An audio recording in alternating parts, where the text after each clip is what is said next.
Hello everyone. इस video में हम डिस्कस करने वाले हैं कापा पार्टिकल इनहेरिटेंस इन पारामेसियम ओरेलिया। बहुत ईजी टॉपिक है। देखिए, कापा पार्टिकल, ये जो कापा पार्टिकल इनहेरिटेंस होगा, ये कापा पार्टिकल कहां पर होगा? साइटोप्लाज्म में है। ओके, ये कापा पार्टिकल कहां पर है? साइटोप्लाज्म के अंदर है। ये कैसे इनहेरिटेंस होगा, ट्रांसफर होगा इन केस ऑफ पारामेसियम ओरेलिया में हमें देखेंगे। तो कापा पार्टिकल जो है ये साइटोप्लाज्म के अंदर है और ये इनहेरिटेंस होता है ओके, गैमेट से जाइगोट तक। तो इसको हम अदरवाइज साइटोप्लाज्मिक इनहेरिटेंस भी कह सकते हैं। ये एक साइटोप्लाज्मिक इनहेरिटेंस का एक एग्जांपल है ओके, कि किस तरह ये कापा पार्टिकल गैमेट से जाइगोट तक ट्रांसफर होता है okay. So paramecium aurelia have two strain. One is killer strain and another one is sensitive strain. Okay. So killer strain have both two genes. One is capital K, that is the dominant gene responsible for the production of kappa particle. Okay. And another one is kappa particle.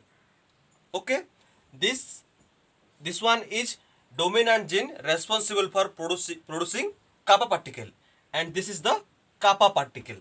Okay, so presence of these two things is known as killer strain and sensitive strain.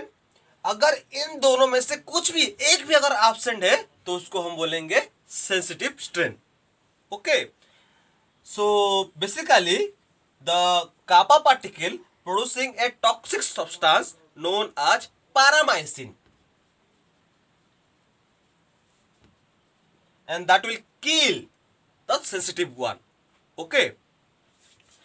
So this is the killer strain and this one the sensitive strain. If anyone is absent, kappa particle or the kappa particle producing responsible for the gene, dominant gene, if anyone is absent, that was known as sensitive strain.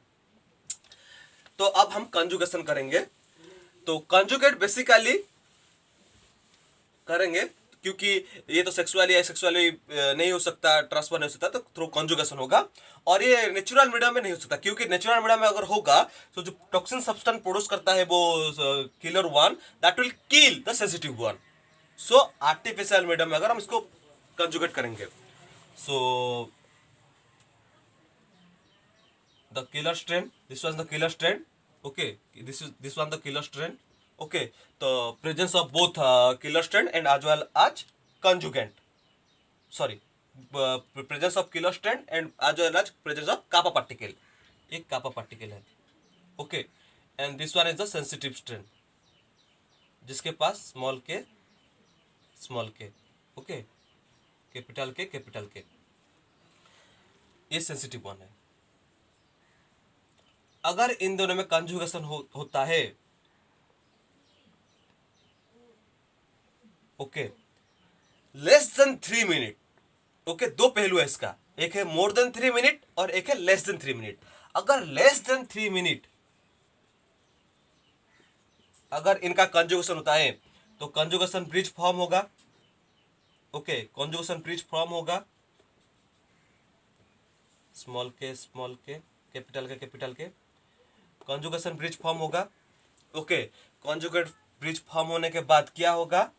Transfer होगा। तो इसमें क्या होता है? Genetic material transfer हो जाएगा। इसका एक कैपिटल के यहाँ पर चला जाएगा ओके, इसका एक कैपिटल के वहां पर चला जाएगा और ये हो जाएगा कैपिटल के एंड स्मॉल के, ये इसका एक जेनेटिक मटेरियल चला जाएगा यहाँ पर, तो ये बन गया कैपिटल का स्मॉल के ओके।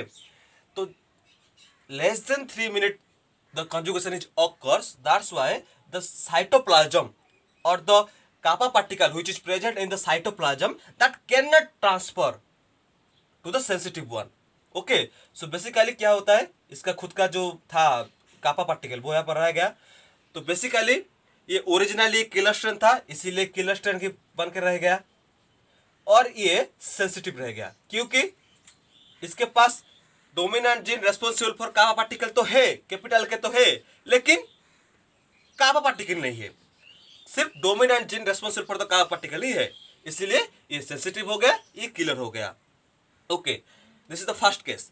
अगर the conjugation occurs more than 3 minute, अगर the conjugation occurs more than 3 minute, then what happen, the killer one, this is the sensitive one, उसके बाद कंजुगेशन होगा, कंजुगेशन ब्रिज फॉर्म हो गया, कंजुगेशन ब्रिज फॉर्म होने के बाद द जेनेटिक मटेरियल ट्रांसफर हो गया, at the same time the kappa particle और द साइटोप्लाज्म भी ट्रांसफर हो गया क्योंकि इसको मोर देन 3 मिनट टाइम मिला, इसीलिए the cytoplasm also transfer. Okay, so अब क्या होगा, अब ये तो किलर है, अब इसके पास कापा पार्टिकल भी है, साइटोप्लाज्म ट्रांसफर भी हो गया, और dominant gene responsible for kappa particle capital के जीन जेनेटिक मटेरियल भी हो गया, तो ये एक बन गया किलर स्ट्रेन। ओके, समझ में आ गया कितना इजी टॉपिक है। तो फिर से मैं बोलूंगा, किलर स्ट्रेन कापा पार्टिकल भी प्रेजेंट है और dominant gene responsible for kappa particle, ये दोनों प्रेजेंट है, इसलिए किलर हो गया। ये sensitive, absence of kappa particle. जब कंजुगेशन होगा और कंजुगेंट ब्रिज फॉर्म हो गया, more less than 3 minute, only genetic material transfer, no cytoplasm transfer occurs. That's why one is killer strain and another was sensitive strain. But if the conjugation occurs more than 3 minutes in the artificial medium, so kappa particle भी genetic material भी transfer हो गया और ये cytoplasm भी transfer हो गया। So what is the result? Both two killer strain is produced. Okay? So in this way, kappa particle inheritance occurs in Paramecium aurelia. Okay, and due to the killer strain have produced one toxic substance known as paramycin. मैं already बोल चुका हूँ पारामाइसिन, तो पारामाइसिन produce होता है और एक toxic substance है। तो इसी तरह कापा पार्टिकल पारामेसियम ओरेलिया में इनहेरिट होता है और कापा पार्टिकल साइटोप्लाज्म में अंदर होता है, इसलिए इसको साइटोप्लाज्मिक इनहेरिटेंस का एक एग्जांपल माना जाता है। Okay, thank you.